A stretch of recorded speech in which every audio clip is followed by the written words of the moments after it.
And we're live. Greetings, friends. Welcome. Happy Saturday. Welcome to movie night. J Lash with the thumbs ups. Appreciate you, J Lash. Happy Saturday to you, friend. Miko Herptile says hello, Super Antonio and Sadie. Here's Sadie. Hello, mods. Happy weekend, fellows. Hold on a second. There you go. We're getting a little echo. Chrissy V's here. Chrissy says hello and has a heart for David. And David says howdy, folks. And there's a heart for Chrissy. He hasn't had it yet, but it's coming. I can tell. I can tell it's coming. David says, there she is. Yes, here she is. She was waiting for you, David. How's your weekend going? How is everyone? I had a good day. Sadie had a good day. She just had her bath.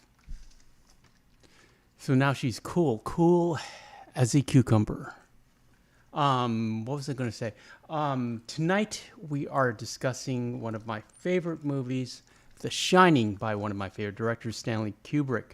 And if we have time, we will talk about a documentary called Room 237, which discusses all the conspiracy theories that surround this movie from 1980, an essentially perfect film where every screenshot is a work of art. It's perfectly composed, beautiful, excellent acting, starring Jack Nicholson and Shelley Duvall, who recently passed away. I thought this would be a good tribute for her.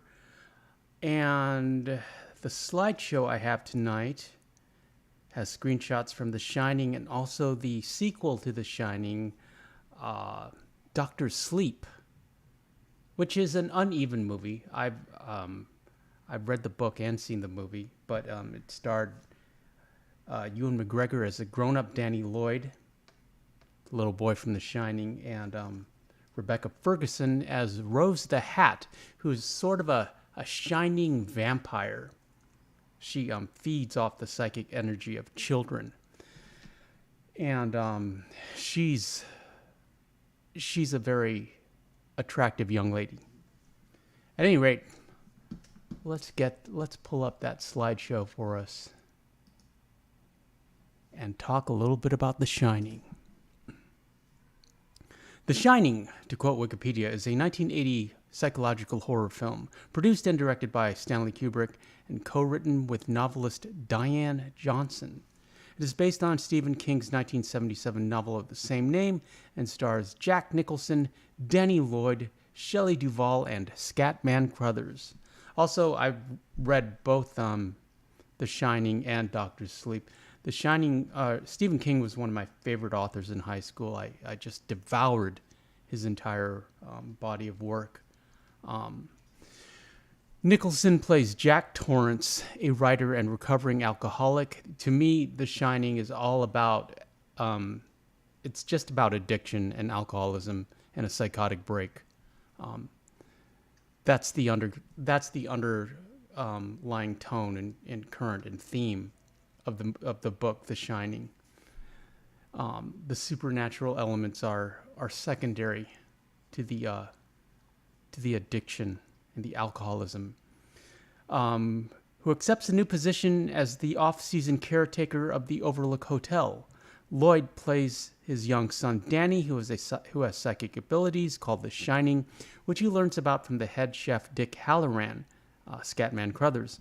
Danny's imaginary friend Tony warns him that the hotel is haunted before a winter storm leaves the family snowbound in the Colorado Rockies. Jack's sanity deteriorates under the influence of the hotel and the residents, and Danny and his mother, Wendy, Shelley Duvall, face mortal danger.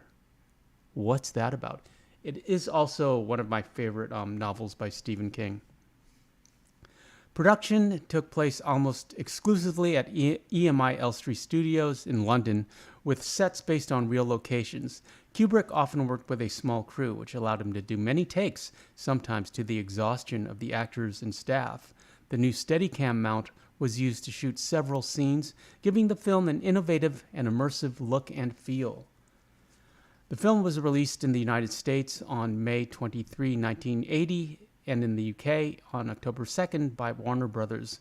There were several versions of the theatrical releases, each of which was cut shorter than the preceding cut. About 27 minutes was cut in total.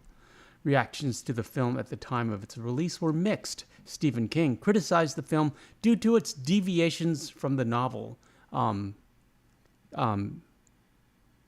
Stephen King loves to ramble on, as you probably know, in his books.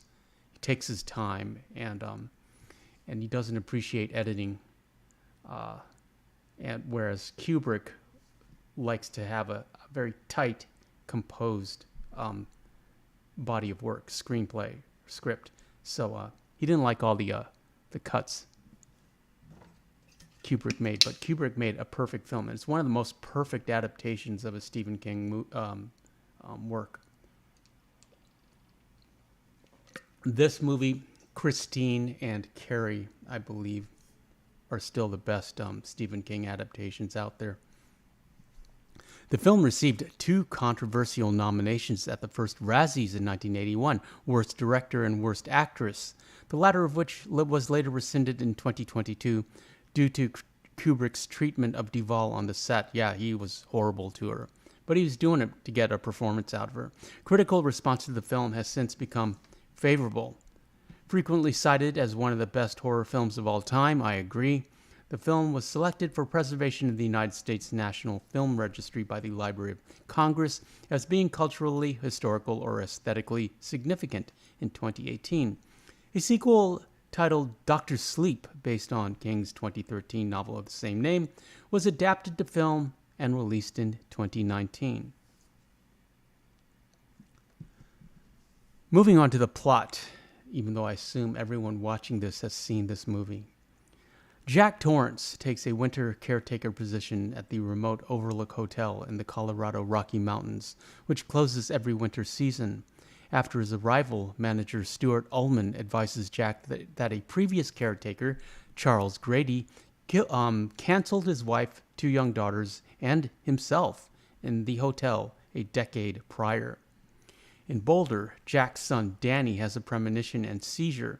Jack's wife Wendy tells the doctor about a past incident wherein Jack accidentally dislocated Danny's shoulder during a drunken rage. This is directly from the book. Jack has been sober ever since. Before leaving for the seasonal break, the Overlook's head chef, Dick Halloran, informs Danny of a telepathic ability the two share, which he calls the Shining. Halloran tells Danny that the hotel also has a shine due to a residue from unpleasant past events, and warns him to avoid room 237. A month passes and Danny starts having frightening visions, including that of the canceled Grady twins, one of my favorite scenes in the entire movie, the Shining twins. Meanwhile, Jack's mental health deteriorates. He suffers from writer's block, is prone to violent outbursts, and has dreams of canceling his family. Danny gets lured to room 237 by unseen forces, and Wendy later finds him with signs of physical trauma, and accuses Jack of doing that physical trauma. Jack investigates and encounters a female ghost in the room, but blames Danny for inflicting the bruises on himself. Jack is enticed back to drinking by the ghostly bartender Lloyd. Ghostly figures, including Delbert Grady, then appear in the gold room. Grady informs Jack that Danny has telepathically contacted Halloran for assistance and says that Jack must correct his wife and child. Wendy finds Jack's manuscript written with nothing but countless repetitions of all work and no play, makes Jack a dull boy. When Jack threatens her life, Wendy knocks him unconscious with a baseball bat, a great scene, and locks him in the kitchen pantry. But she and Danny cannot leave, due to Jack having previously sabotaged the hotel's two-way radio and snowcat. Back in their hotel room, Danny says red room repeatedly and writes the word in lipstick on the bathroom door. Wendy sees the word in the mirror and realizes that it is actually murder spelled backward. Jack is freed by Grady and goes after a ghost, the ghost Grady, I should note, and goes after Wendy and Danny with an axe. Danny escapes outside through the bathroom window, and Wendy fights Jack off with a knife when he tries to break through the door. Halloran, having flown back to Colorado from his Florida vacation home to respond to Danny's telepathic SOS, reaches the hotel in another snowcat. His arrival distracts Jack, who ambushes and murders him in the lobby, then pursues Danny into the hedge maze. Wendy runs through the hotel looking for Danny, encountering the hotel's ghosts and a vision of cascading blood coming out of the elevator, similar to Danny's premonition. In the hedge maze, Danny misleads Jack and hides behind a snowdrift, while Jack follows a false trail. Danny and Wendy reunite and leave in Halloran's snowcat, leaving Jack to freeze to death in the maze. In a photograph in the hotel hallway, Jack is pictured standing amidst a crowd of party revelers from July 4th, 1921. And I should mention that Joe Turkel plays Lloyd the bartender, and you may know him as Eldon Tyrell from Blade Runner, another one of my favorite movies.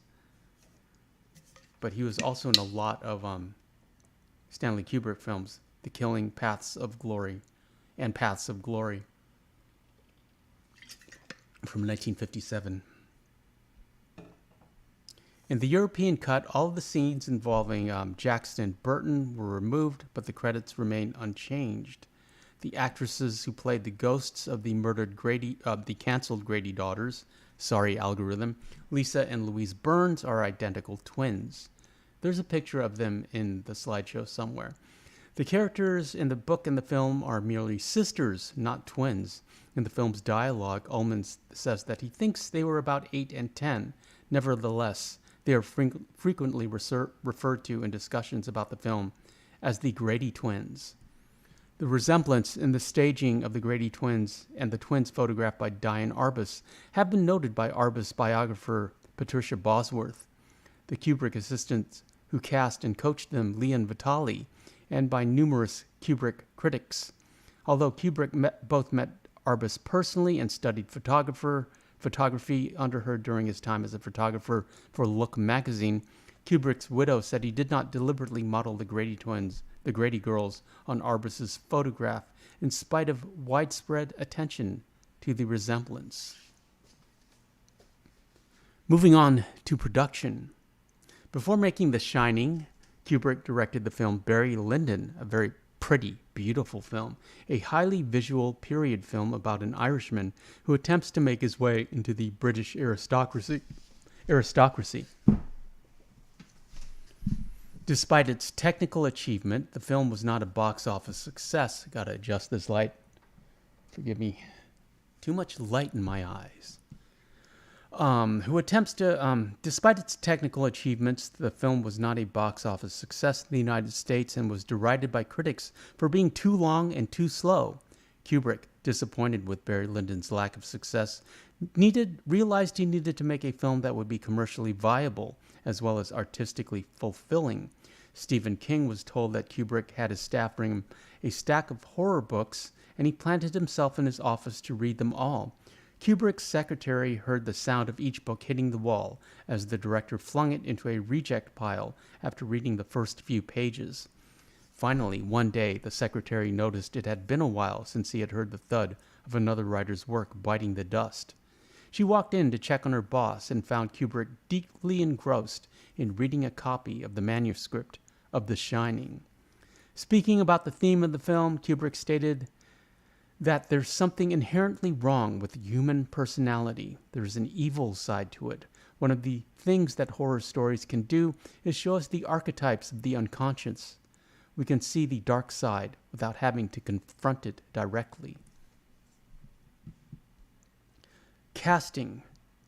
Nicholson was Kubrick's first choice for the role of Jack Torrance. Other actors were considered, including Robert De Niro, who said the film gave him nightmares for a month. Robin Williams, interesting, and Harrison Ford, all of whom met with Stephen King's disapproval.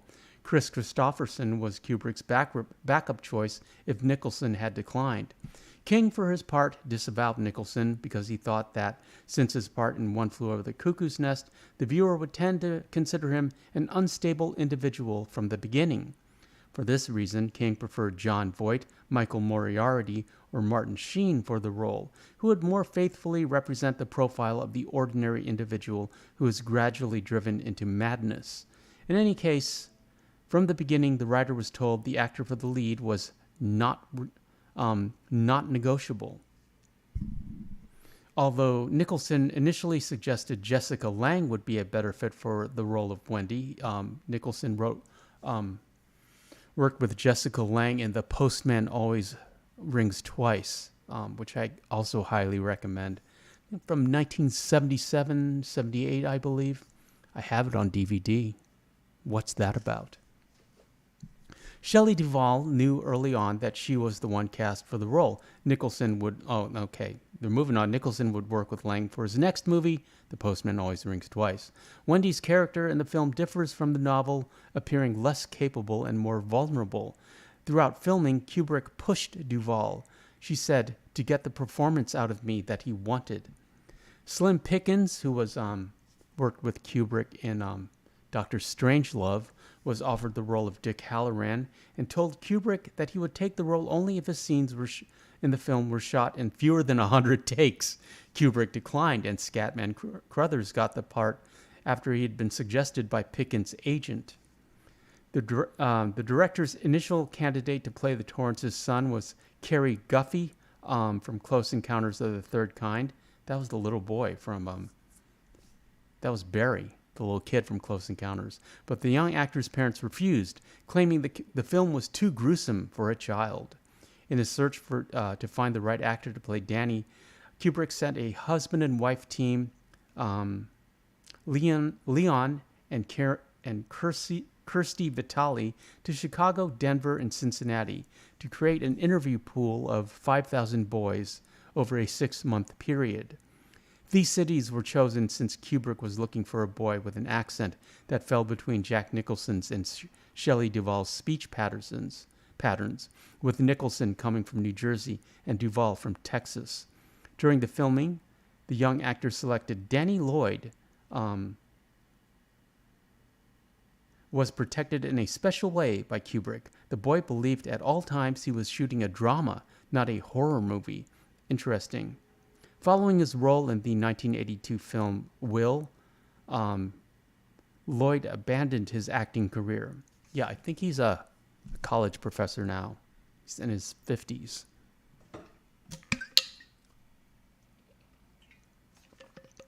Main photography began in May 1978 and wrapped in July 1979. It took place mainly in Elstree Studios in southern England. Interior sets. Having chosen Stephen King's novel as a basis for his next project, and after a pre-production phase, Kubrick had sets constructed on sound stages at EMI Elstree Studios in Boreham Wood, Hertfordshire, England.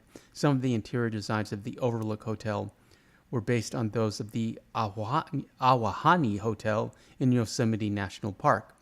To enable him to shoot the scenes in loose chronological order, he used several stages at EMI Elstree Studios in order to make all sets available during the complete duration of the production. The set for the Overlook Hotel was at the time the largest ever built at Elstree, including a life-size recreation of the exterior of the hotel.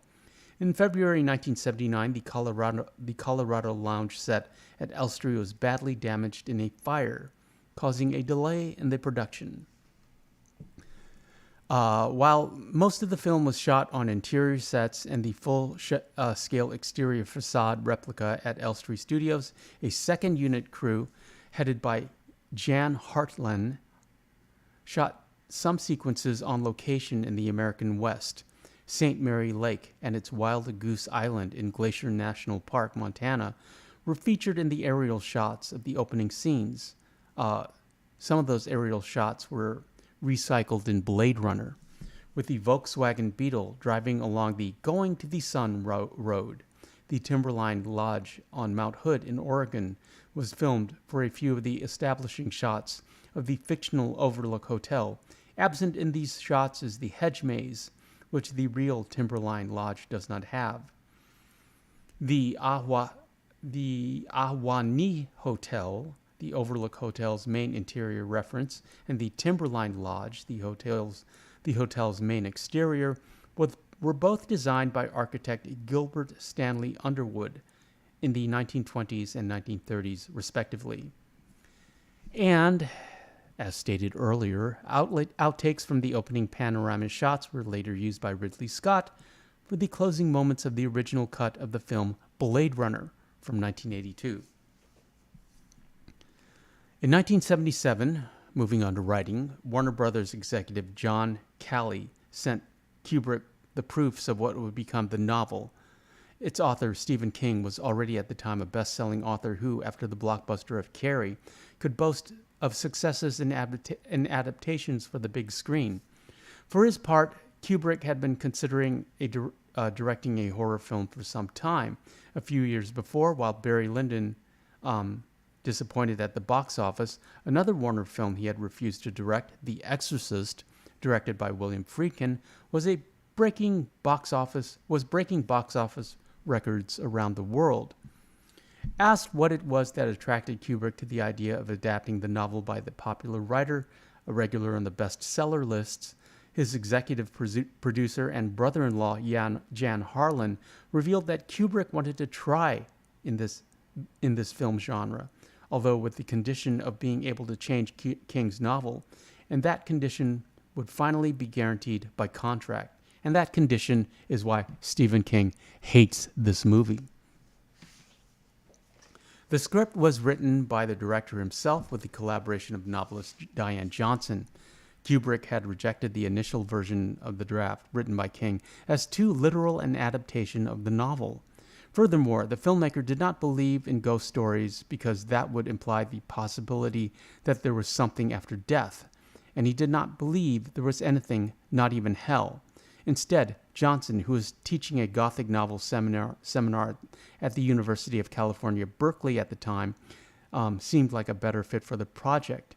Shortly after the premiere, in an interview with the Parisian magazine Positif, she stated, "Among us, The Shining, the novel, is not part of a great literature. It is scary, it is effective, and it works without further ado. But it is precisely interesting to see how a very bad book can also be very effective. It's quite pretentious, but it's also true that one has less scruples when destroying it. One is aware that a great work of art is not being destroyed." No wonder Stephen King hated this adaptation. Kubrick, for his part, was more enthusiastic about the possibilities of the manuscript, and he said, "It was the first time I had read to the end of a novel that was sent to me with a view to a possible film adaptation. I was absorbed in its reading, and it seemed to me that its plot, ideas, and structure were much more imaginative than usual in the horror genre. I thought that a great movie could come from there." And that is how I would describe Stephen King's novels, especially his earlier works, absorbing. Stephen King spent so much time developing character and getting into the minds of his character and getting you as a reader into the minds of his character that you're so emotionally invested. You know, he can just do a jump scare and you're going to jump in your chair because you love these characters so much. You care for them so much. That's Stephen King's real talent and art, is in his characterization. The horror and the plot is always secondary to his wonderful characters that you grow to love or at least have great affection for. Photography. The Shining had a very prolonged and arduous production period, often with very long workdays.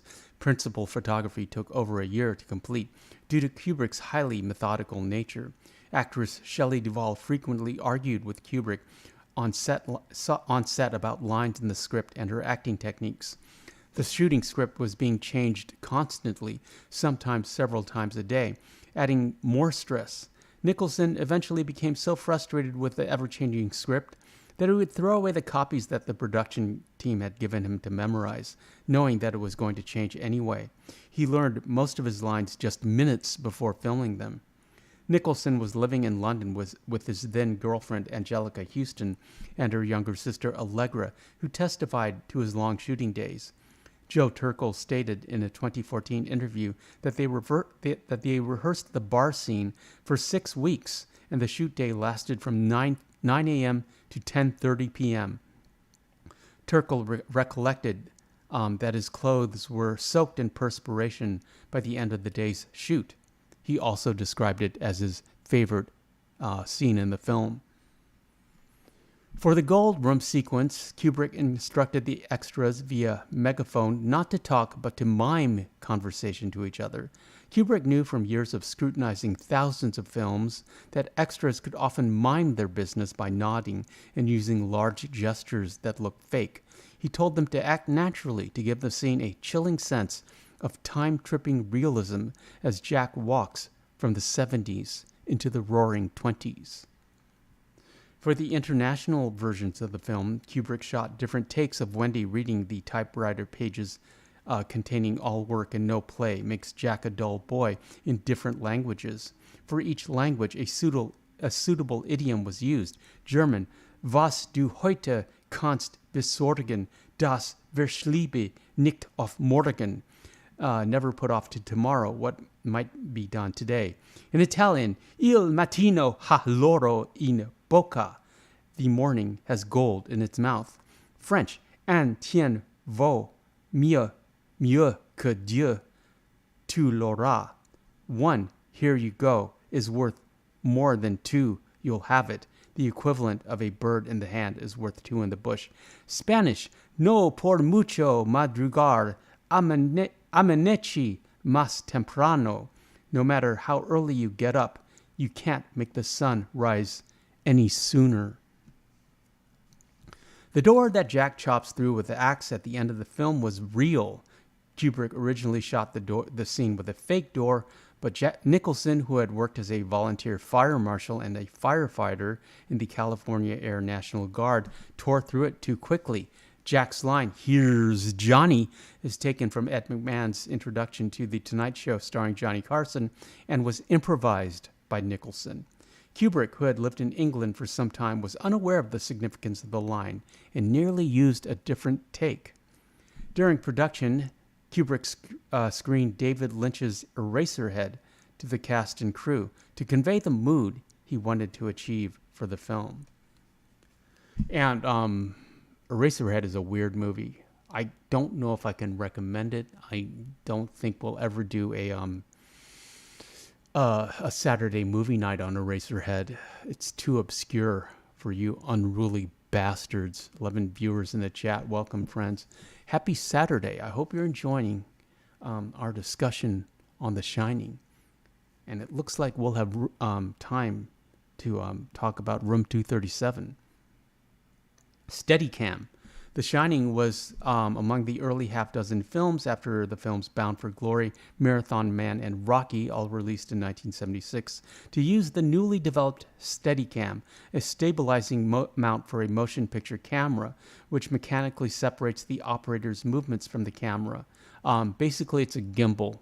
You can buy them on Amazon now for like $20, allowing smooth tracking shots while the operator is moving over an uneven surface. It essentially combines the stabilized, steady footage of a regular mount with the fluidity and flexibility of a handheld camera. The inventor of the Steadicam, Garrett Brown, was heavily involved with the production of The Shining. Brown has described his excitement taking his first tour of the set, which offered further possibilities for the Steadicam. The tour convinced Brown to become personally involved with the production.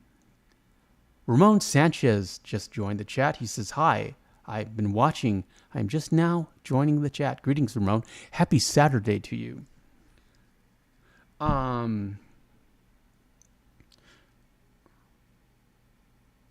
The tour convinced Brown to become personally involved with the production. Kubrick was not just taking stunt shots of staircases. Rather, he would use the Steadicam as it was intended to be used, as a tool which can help the lens get to where it's wanted in space and time without the classic limitations of the dolly and crane. Yeah, the camera, the point of view, becomes a character in this movie. I'm thinking specifically of how it follows Danny on his big wheel when he like rolls around the hallways of the Overlook Hotel. O-Dog is here. Greetings, O-Dog. Welcome, friend.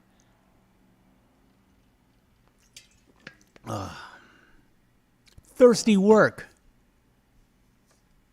Sinister Saturday. For Sinister Sundays, it's Mama One's birthday, and we are going to be discussing, I hesitate to save it, but it just seems like her favorite serial canceller, Gary Ridgway, the Green River canceller. Kubrick's, who subscribed? Pinkman has just subscribed. Thank you, friend. I appreciate you. Happy Saturday. Kubrick's personally aided in modifying the Steadicam's video transmission technology. Brown states his own abilities to operate the Steadicam were refined by working on Kubrick's film. For this film, Brown developed a two-handed technique which enabled him to maintain the cameras at one height while panning and tilting the camera. In addition to tracking shots from behind, the Steadicam enabled shooting in constricted rooms without flying out walls or backing the camera into doors. Brown notes, one of the most talked about shots in the picture is the eerie tracking sequence which follows Danny as he pedals at high speed through the corridor after corridor on his plastic big wheel tricycle. The soundtrack explodes with noise when the wheel is on wooden flooring and is abruptly silent as it crosses over carpet. It's a beautiful scene. It's a work of art. We needed to have the lens just a few inches above the floor and to travel rapidly just behind or ahead of the bike. This required the Steadicam to be put on a special mount resembling a wheelchair in which the operator sat while pulling a platform with the sound man. The weight of the rig and its occupants proved too much for the original tires, resulting in a blowout one day that almost caused a serious crash. Solid tires were then mounted on the rig.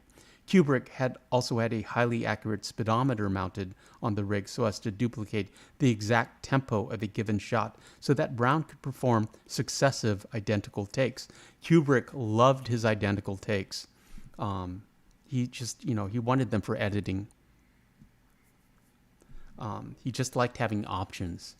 Brown also discusses how the scenes in the hedge maze were shot with a Steadicam.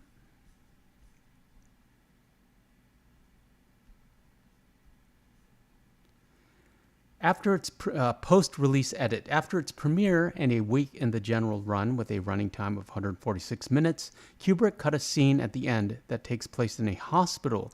The scene shows Wendy in bed talking with Mr. Ullman, who explains that Jack's body could not be found. He then gives Danny a yellow tennis ball, presumably the same one that Jack was throwing around the hotel. The scene was subsequently physically cut out of prints by projectionists and sent back to the studio by order of Warner Brothers, the film's distributor. This cut the film's running time to 144 minutes, Roger Ebert commented. If Jack did indeed freeze to death in the labyrinth, his body would be found, and sooner rather than later, since Dick Halloran alerted the forest rangers to serious trouble at the hotel. If Jack's body was not found, what happened to it? Was it never there? Was it absorbed into the past, and does it explain Jack's presence in that final photograph of a group of hotel partygoers in 1921? Did Jack's violent pursuit of his wife and child exist entirely in Wendy's imagination, or Danny's, or Jack's? Kubrick was wise to remove that epilogue. It pulled one too many rug out from under the story. At some level, it is necessary for us to believe that the three members of the Torrance family are actually residents of the hotel during that winter, whatever happens, or whatever they think happens. The general consensus among those who saw the first few shots was that the film was better without it, because keeping it would weaken the Overlook's threat and to the family and reintroduce Ullman, who had barely had a leading role in the story, into the conflict. Co-writer Diane Johnson revealed that Kubrick had a certain compassion from the beginning for the fate of Wendy and Danny, and in that sense, the hospital scene would give a sense of return to normality. Johnson, on the other hand, was in favor of a more tragic outcome. She even proposed the death of Danny Torrance.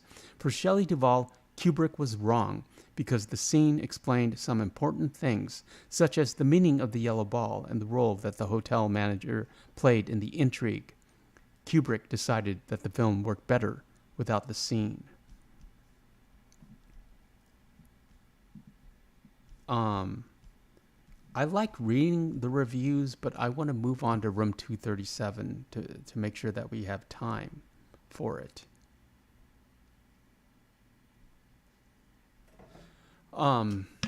Because Room 237 is fascinating.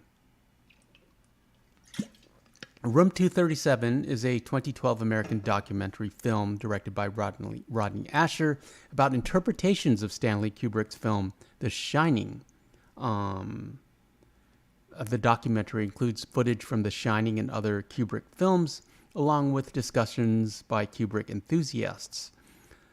Room 237 has 9 segments, each focusing on a different element within The Shining, which may reveal hidden clues and hint at a bigger thematic oeuvre. Produced by Tim Kirk, the documentary's title refers to a room in the haunted Overlook Hotel featured in The Shining. Though King's novel and Kubrick's film adaptation depart in some significant details, they share the same premise. Yes, we know? Okay. Room 237 is told entirely through voiceovers by people with theories about The Shining. According to one, the film is about the cultural assimilation of Native Americans because, according to the story, the hotel was built on a Native American burial mound, and there is imagery throughout the film associated with the American West. Cans of Calumet baking powder are noticeable in the background of 2 important scenes. Because a calumet is a ceremonial pipe and the cans featured the image of a Native American, one analyst believed that American imperialism was the subtext of the film. Some of these theories are, they're reaching for it, and I believe they were padding out his documentary, but, it's still interesting. This is my favorite theory. Another theorist believed that Kubrick had directed the footage disseminated by NASA to fake the Apollo 11 moon landing. He believed there are telltale signs of the use of front projection in NASA's footage, and that Kubrick was contracted to produce hoaxed footage of a fake moon landing. He points to the knitted Apollo 11 sweater that Danny wears and claims that 237 refers to the mean distance of the Earth to the moon. He also refers to the fact that the carpet pattern resembles the Apollo launching pad, as evidence that the film is an elaborate apology of sorts for Kubrick's involvement. The analyst feels that the tirade Jack delivers to Wendy about how she does not understand the duty of work and honoring a contract with an employer portrays Kubrick's own sense of isolation from keeping so big a secret. One theorist connects the Overlook's hedge maze labyrinth with the mythic story of the Minotaur, believing that a skier in the poster is actually a Minotaur.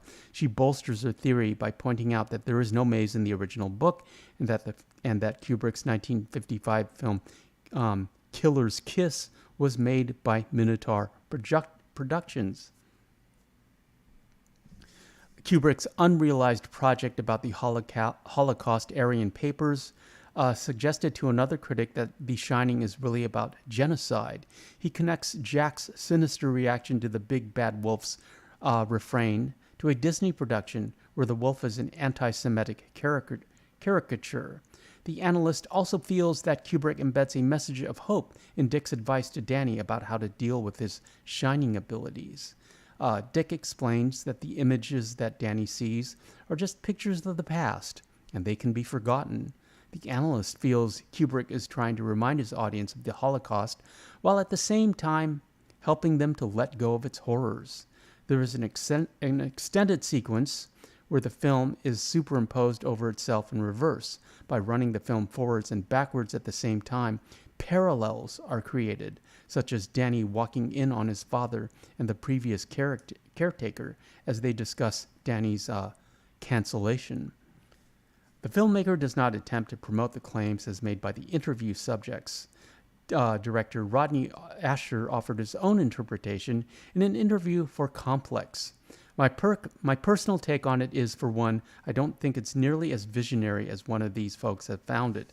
I see it as sort of a story about judging the responsibilities of your career and family, and as a cautionary tale of what may happen if you make the wrong choice, and even maybe looking at the ghosts as those figures that represent fortune or prestige, or things that you might be chasing at the expense of paying proper attention to your family.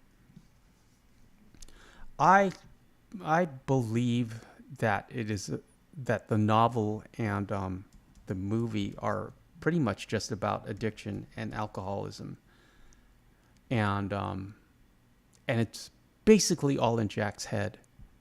All the even like Wendy's vision of the ghost and the blood elevator and Danny going to room 237, I think it's all in Jack's head.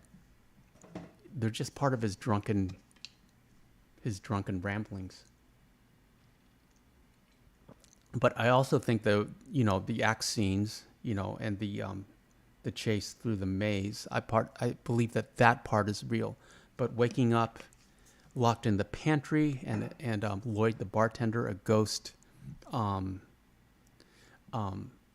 letting him out, I believe that's all in Jack's imagination.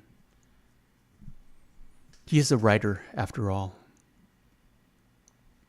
We do have a little time to talk about Dr. Sleep. Whereas The Shining is all about alcoholism and addiction. To me, Dr. Sleep is all about I can't say that word, child hurting, being awful to children. It's just a big metaphor for that. I can't think of a way to say it more succinctly, or within the guidelines of the ever-listening algorithm. But I can read the plot. Let's read the plot to Dr. Sleep. It's an uneven movie, but it stars Ewan McGregor as a grown-up Danny Torrance and Rebecca Ferguson as a sort of shining vampire. She gains energy and youth by absorbing or eating the psychic energy of children who are gifted with the shining.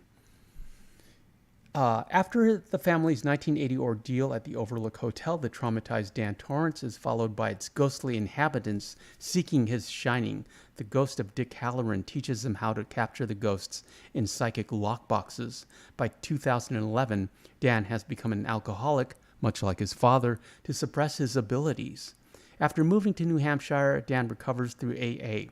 Working as a hospice orderly, Dan uses his shining to comfort dying patients, earning the nickname Dr. Sleep.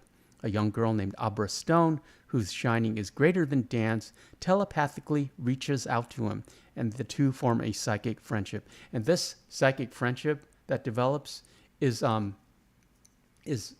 of my favorite parts of both the book and the movie. It's like Abra is able to write on a blackboard that is in Dan's room, and she has visions of Dan. And Dan will just write on the blackboard and they have a conversation, kind of like psychic pen pals. A separate plot line follows the True Knot, an old cult of psychic vampires led by Rose the Hat, Rebecca Ferguson. There's pictures of her in this slideshow. They feed on steam, a psychic essence released by torturing and killing people with the and canceling, algorithm, people with the shining. By 2019, as the number of potential prey dwindles, the group has begun starving. Their latest cancellation's traumatic death awakens Abra, who alerts Dan. Rose, who senses Abra's clairvoyance and later becomes connected in her while shopping, becomes intrigued. Rose infiltrates Abra's dream, but is trapped by Abra, who proceeds to rummage through Rose's memory to learn about the cult. Convinced that Abra's immense powers will supply them with steam for years to come, Rose sends the True Knot members after her. Abra divines the crime scene's location and meets Dan in New Hampshire to give him the information and implore him to help her stop the True Knot. Dan recruits his friend Billy and Abra's father Dave to help. They set up an ambush and kill most of the cult, but Billy and Dave are killed, and Abra is captured by Rose's partner, Crow Daddy. Dan possesses Abra and causes Crow Daddy's car to crash, canceling him. Knowing Rose is coming for them, Dan brings Abra to the now abandoned Overlook, which is equally dangerous for Rose. Dan sets the hotel's boiler to overload, while briefly confronting an apparition of his father and rejecting an offer to drink. Rose arrives and overpowers Dan, but he releases the Overlook's occupants from his lockboxes. Drawn to Rose's power, the ghosts devour her before possessing Dan in a bid to make him cancel Abra so that they can feed on her steam. He goes to the boiler room and regains control before the hotel can make him deactivated. As the fire erupts, he sees a vision of himself as a child being comforted by his mother, Wendy. Abra escapes as the Overlook burns down. Sometime later, Abra speaks to Dan's spirit, who comforts her, telling her to shine on, which is a Stephen King reference, and we all shine on. I believe it's a quote from a John Lennon song. It's in the dedication or the first pages of The Shining. Abra tells her mother that Dan and her deceased father are okay. She then confronts an Overlook ghost and imprisons it in her psychic lockbox. And as I say, it's an uneven movie. I kind of recommend it because it has so many references to, in particular, this version of The Overlook and this version of The Shining. I've also watched the TV novelization, or the TV, which is more true to Stephen King's novelization, The Shining. That one, let's look that up. I believe that was Rebecca de Mornay as The Shining TV series. And that one is not good. 3-part episode. It starred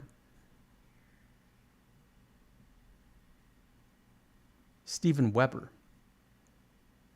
as Jack, and Rebecca de Mornay as Torrance, and Mario and Melvin Van Peebles, Mario's dad, as Dick Halloran. No, and Elliot Gould plays Stuart Ullman. I didn't remember that. And Sam Raimi is Howie Langston. I don't know who Howie Langston is. Don't remember him. Anyways, that, my friends, is all I have to say about The Shining. What do you guys have to say? What have you guys been talking about? David, what's for dinner? I had another super salad. I basically had the same salad as yesterday. I have all these ingredients. I have to get rid of them before they go bad. I have a big bag of spinach. So I've just been eating salads every day.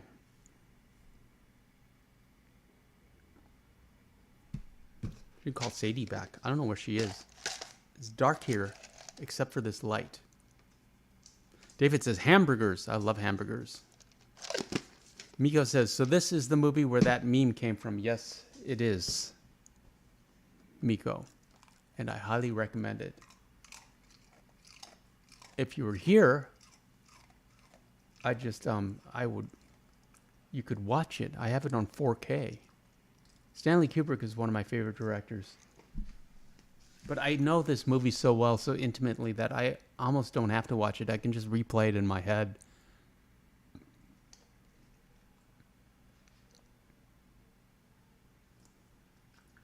Next Western Wednesdays will be all about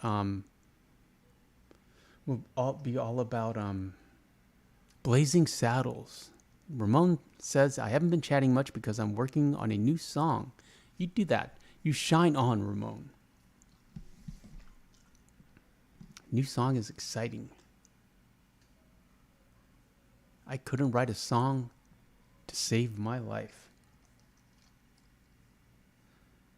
Jack Nicholson had a great career. He's essentially retired. No, he is basically retired, but he's still alive, and that's nice. I don't know how old he is now. He's got to be 80-something.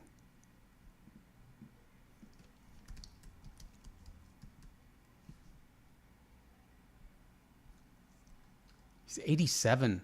Wow. Yeah, he's still... But his last movie was...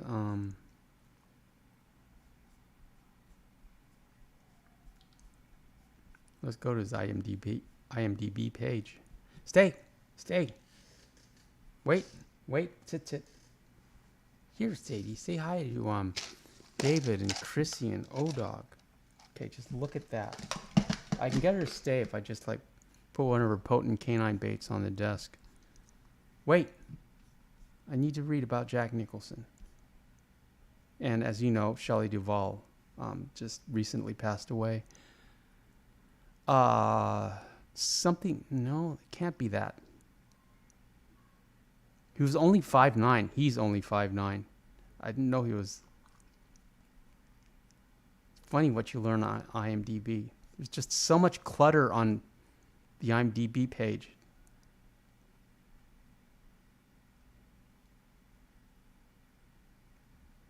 The Bucket List was his last movie from 2007. Then he was in I'm Still Here and How Do You Know It 2010. And basically, yeah, from 2010 on, he's just been... Chrissy says, David nicknamed one of our daughters Red Rum. LOL. Yes, indeed. What's that about? Yeah, tomorrow night we're talking about Gary Ridgway for Mama One and Papa One. It was so nice to hear from Serena, wasn't it? And I'm glad she's, can't say better, but I'm glad she's, I guess, sort of getting better. As always, I won't start breathing until she's back home, safe at home. And I wish her the best and hope and pray and insist that she gets better.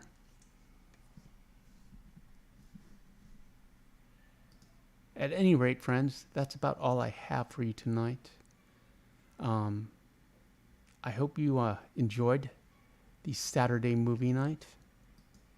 Not sure what we're going to do next Saturday, but we will return for Western Wednesdays with Blazing Saddles, which I'm really looking forward to.